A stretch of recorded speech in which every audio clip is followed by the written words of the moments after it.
Assalamualaikum warahmatullahi wabarakatuh. Bismillahirrahmanirrahim. Alhamdulillahi rabbil alamin wassalatu wassalamu ala rasulillah wa ba'd.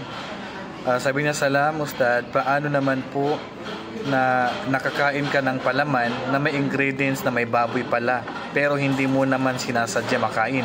Magiging kasalanan na ba yun? Waalaikumsalam warahmatullahi wabarakatuh.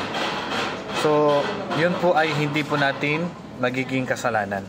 Kung nakakain tayo ng halimbawa ng karne ng baboy na hindi naman natin alam na karne pala ng baboy yun, o kaya ay nakakain ka ng pagkain na may ingredients na bawal at hindi mo alam na bawal yun, so nakain mo na, nalunok mo na, saka mo nalaman after na kumain ka, nakakain ka pala ng burger na may baboy o may halong baboy o karne ng baboy. So wala po tayong kasalanan at wala pong binabasa. Hindi mo na kailangan tusukin yung bunganga mo at isuka yun. Basta pag nakain mo yun at hindi mo naman sinasadya, so wala tayong kasalanan doon. At wala pong binabasa na may mga salawat. May mga salawat, pabida po yan.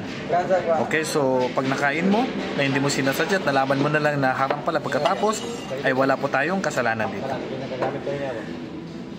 Ang mahalaga hindi po natin sinasadya. Wallahu a'lam. Assalamualaikum warahmatullahi wabarakatuh.